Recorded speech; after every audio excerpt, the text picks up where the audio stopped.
बिस्मिल्लाहिर्रहमानिर्रहीम। मोहतरम नाजरीन, अस्सलाम वालेकुम। आज की वीडियो में हम इस बात का जायजा लेंगे कि कुरैश मक्का को आखिर क्या ऐसी जिद थी, अदावत थी, कीना था कि वह मुसलसल पैगंबर इस्लाम सल्लल्लाहु अलैहि वसल्लम के खिलाफ मसरूफ जंग है और उनकी तमाम तर मेहनत, उनकी तमाम तर फिक्र बस ये है कि किसी तरह अल्लाह के रसूल और उनके मानने वालों के नामो निशान को मिटाया जाए। क्या बड़ा इख्तिलाफ था। कुरैश मक्का को पैगंबर इस्लाम से मजहबी इख्तिलाफ बड़ा मसला नहीं था, ना उनके दिल में अपने बुतों की मोहब्बत थी, ना उनके दिल में अपने मजहब की सच्चाई थी। वो खुद जानते थे कि हमारा मजहब कितना गलत है। मसाइल कुछ और थे जिसकी वजह से कुरैश इतनी ज्यादा मुखालफत कर रहे थे। इन चीजों पर इसलिए तवज्जो देना है कि जब पैगंबर इस्लाम को इख्तिदार मिल गया तो क्या पैगंबर ने अपने तरीके में तब्दीली की या नहीं की। कुरैश मक्का की मुखालफत की सबसे बड़ी वजह जो हमारे सामने आती है वह ये कि कुरैश में एक जज्बा था और यह जज्बा इंतहा बदतर जज्बा है। इस्लाम की निगाह में आंखें बंद करके अपने बड़ों की बात पर अमल करना, आंखें बंद करके अपने खानदान और अपने कबीले के रस्मों रिवाज पर अमल करना, हक और बातिल को भूलकर सिर्फ ये देखना कि अपना कौन है और पराया कौन है, अपना अगर गलत भी हो तो उसका साथ देना है और गैर अगर हक पर भी है तो उसके खिलाफ तलवार निकालना है। अब आम आवाम की हालत तो ये है कि वह अपने बड़ों की बात मान रहे हैं, अपने कबीले की रिवायत पर अमल कर रहे हैं, अपने खानदान के तरीकों पर चल रहे हैं। और जो सरदार थे उनकी हालत क्या थी, उनके दिलों में क्या जज्बा था, इसके बारे में एक रिवायत है कि जिस वक्त मुसलसल तबलीग इस्लाम होती चली गई और जो आदमी मुसलमान हो रहा है, जब कुरैश मक्का उससे बातचीत करते हैं तो पता चलता है कि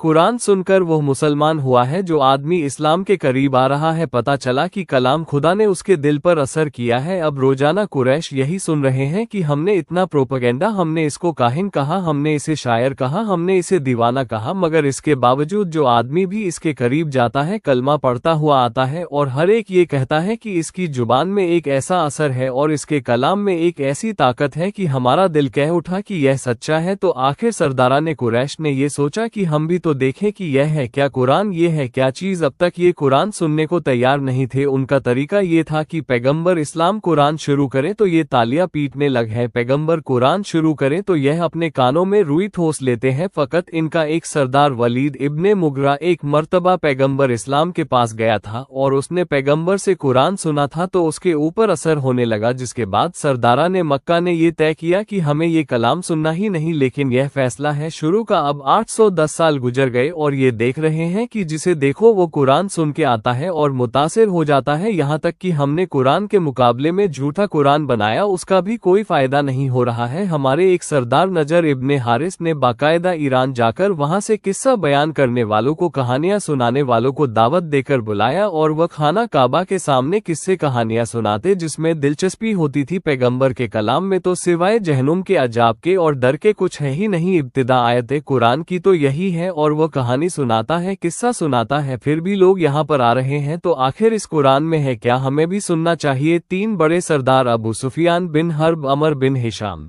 यानी अबू जहल और अकन बिन शरक, कुरान क्या है, ये ख्याल तो तमाम लोगों के जहन में आ रहा है, यानी जितने बड़े बड़े लोग हैं पैगंबर के मुखालिफ। मगर इन तीन ने एक मर्तबा सोचा कि चलो हम ये कलाम सुनते हैं। अलबत्ता अपनी अपनी जगह हर आदमी खुद यह फैसला कर रहा है, यह नहीं कि मिलके फैसला कर रहे हैं, एक दूसरे को कोई इत्तला नहीं है। रात की तारीख में ये चले और पैगंबर इस्लाम के मकान के करीब आए। नमाज शब पैगंबर इस्लाम पर तो वाजिब है। अब पैगंबर इस्लाम नमाज शब के लिए खड़े हुए और पैगंबर की नमाज शब का वक्त आते ही शुरू होती थी और सुबह तक 3 घंटे यह नमाज शब चलती थी। पूरे सूरे कुरान के पढ़े जाते हैं तो इतना इनके ऊपर असर के बिल्कुल हम तन गोश होके जिस तरह कोई मुजस्सम खड़ा होता है। पूरी रात ये पैगंबर की जुबान से कुरान सुनते रहे और फिर जब रात खत्म हुई तो इसी कुरान के सहर में गिरफ्तार इस तरह की जैसे एक इंसान जिसे अपने होशो हवास की खबर ना हो, झूमते हुए निकल रहे हैं गली से और अपने घरों की जानिब जा रहे हैं, क्योंकि कि सुबह का वक्त आ चुका है। इसलिए थोड़ी थोड़ी जो रोशनी थी एक दूसरे पर अचानक नजर पड़ी तो घबरा गए और एक दूसरे से कहने लगे कि अगर हमारे कबीले के किसी आदमी ने हमको देख लिया तो गजब हो जाएगा। वो कहेगा कि यह लोग हमें कुरान सुनने से रोकते हैं, खुद कुरान सुनने जाते हैं, वादा की आइंदा यहाँ पर नहीं आएंगे। लेकिन जब अगली रात आए एक मर्तबा फिर वो ख्याल दिल में आ रहा है, अरे कितना पुरकशिश कलाम था, अच्छा कलाम था, हम उस लज्जत और उस मजे से क्यों महरूम रहे। बेइख्तियार इनके कदम उठने लगे लगे और यह फिर पैगंबर के घर के पास पहुंचे। सारी रात फिर कुरान को सुना। अगली सुबह फिर जब निकले तो एक दूसरे से मुलाकात हुई। तीसरे दिन भी यही वाकया पेश आया। किस कदर अफसोस मकौम है कि आज कोई मुसलमान भी आपको ऐसा नजर नहीं आएगा जिसे कुरान सुनने का ऐसा शौक हो कि सारी रात वो कुरान सुने और उसकी खातिर फिर अपने आप को बेइज्जत करवाने को तैयार हो जाए। क्या कशिश है कुरान में। अगर कोई इंसान तवज्जो के साथ कुरान को सुने। ये तीन बड़े मुखालिफ और सरदार पहली रात तो खैर यह इम्तिहान लेने आए थे, दूसरी और तीसरी रात कुरान ने इनको खींचा था। तीसरी रात के इता पर जब ये लड़खड़ाते हुए बाहर जा रहे थे, ऐसा लग रहा है कि कुरान ने उन पर जादू कर दिया है और फिर एक दूसरे से मिले और बड़ी तौबा की और अपने इस फेल में निदामत का इजहार किया। तो आज अखन जो कि इन तीनों में सबसे छोटा दर्जा रखता है, क्योंकि अनस खुद मक्के का रहने वाला ही नहीं है, ये तो मदीने से मक्के में आया है और मक्के के कबीले ने इनको पनाह दे दी तो इसका एक मुकाम बन गया। और सबसे बड़ा दर्जा अबू जहल का है, क्योंकि अबू जहल अरब का सबसे पढ़ा लिखा इंसान था। अब अखन अबू जहल से सवाल करता है कि अबू अल हिकम। अब अबू जहल की कुनियत अबू अल हिकम थी, यानी हिकमत का बाप। बाद में पैगंबर इस्लाम ने उसको अबू जहल का लक़ब दिया था।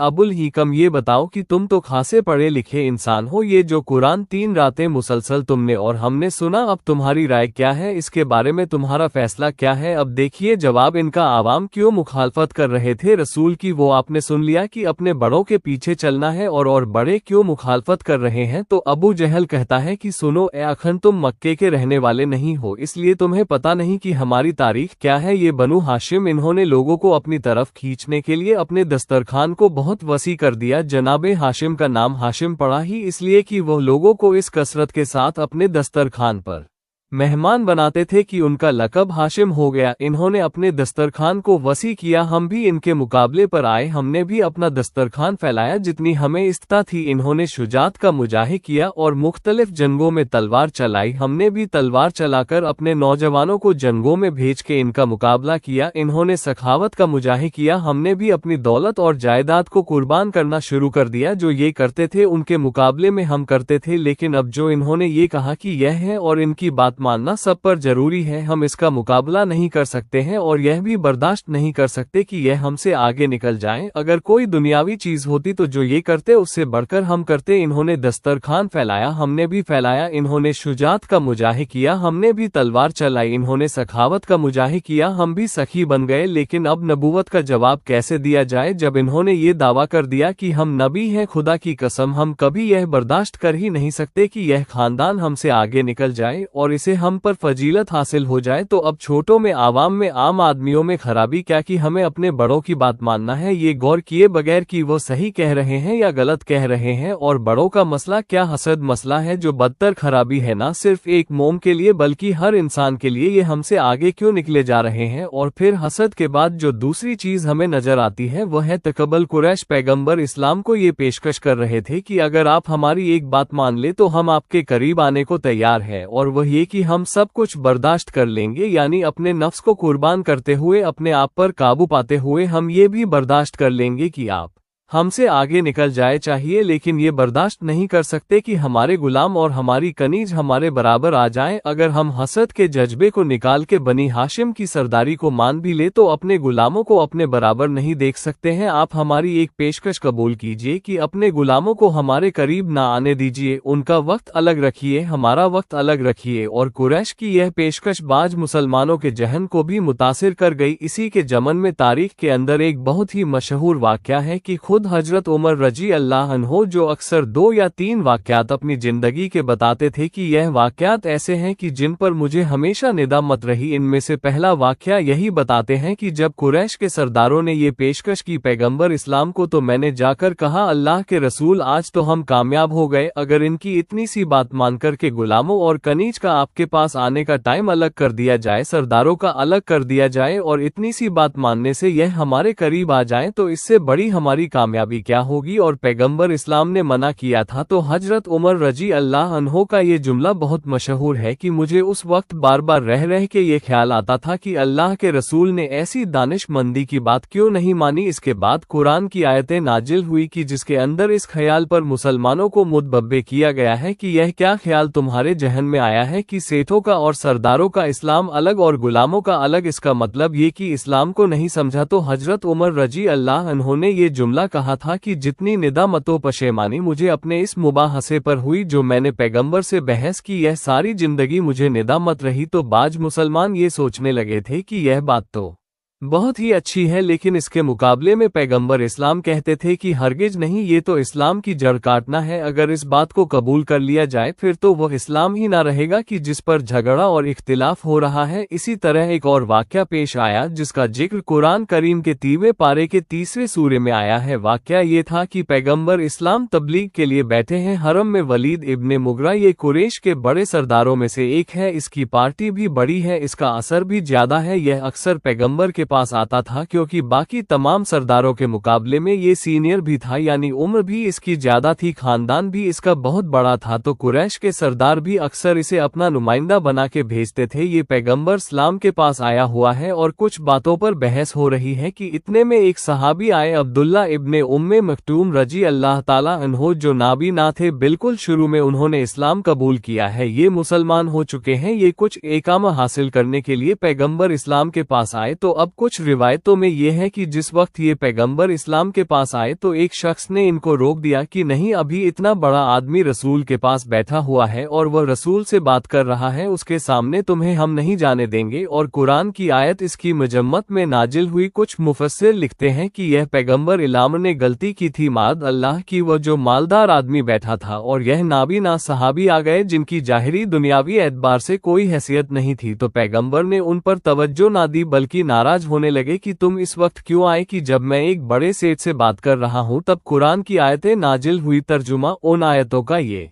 है कि उसने गुस्से के आलम में तेवर या चढ़ाई और अपना मुंह फेर लिया जब एक नाबिना उसके पास आए। और आगे कुरान तम कर रहा है कि जो आदमी इस्लाम कबूल नहीं करेगा तुम उसके तो पीछे पड़े हुए हो, और जो खुद दौड़ दौड़ के आ रहा है और वह अल्लाह से डरता भी है तुम उसको नजरअंदाज कर रहे हो। असल में ये सूर पैगंबर इस्लाम के बारे में नहीं है, उस शख्स के बारे में है कि जिसने पसंद नहीं किया कि एक बड़े आदमी की मौजूदगी में एक अंधे मुसलमान पैगंबर के पास आए कि भाई यह अगर इस्लाम कबूल कर लेंगे या ज्यादा तालीमाबाद मसादिर में आया है कि तौर शरई इख्तियार करने वाला बनी उम का एक शख्स था जो रसूल अल्लाह सल्लल्लाहु अलैहि वसल्लम के पास बैठा था। उस वक्त अब्दुल्ला इब्ने उम्मे मक्तूम आए तो उसने मुंह चढ़ाया और तौर शरई इख्तियार की। उस शख्स की मजम्मत में यह आयात नाजिल हुई। इस किस्म का तरज खिताब कुरान में बहुत ज्यादा है कि मुखातिब रसूल को करा दिया गया है, जबकि दूसरों को सुनाना मकसद है। जैसा कि सूर जम की आयत नंबर 65 में अल्लाह ताला फरमाता है कि अगर तुमने शिर्क किया तो तुम्हारा अमल जरूर जाया हो जाएगा। चुनांचे हकीकी मुखातिब रसूल अल्लाह सल्लल्लाहु अलैहि वसल्लम नहीं बल्कि वो किरदार या वो सोच है जो दुनिया वालों पर हाकिम है, जिसके तहत नादर के साथ बेतना बरती जाती है और तमाम तर अहमियत मुरा याफ्ता तबके को मिल जाती है। लिहाजा इस वाक़ को पैगंबर इस्लाम की गलती शुमार करना तो दूर की बात है, तरक औला भी नहीं है। तो कुरान बार बार मजम्मत कर रहा है, चाहे वो पहला वाक़या हो चाहे ये दूसरा वाक़या हो। पैगंबर इस्लाम की सीरत कहेगी कि नहीं, तमाम मुसलमान बराबर है और यह कुरैश को पसंद नहीं आ रहा है। इसी की एक और मिसाल देता चलूं, उमैया इब्ने अबी सल्तनत हाय समझदार आदमी थे। बहुत सारे आदमी ऐसे थे कि जो इस्लाम से पहले ही अपने मुश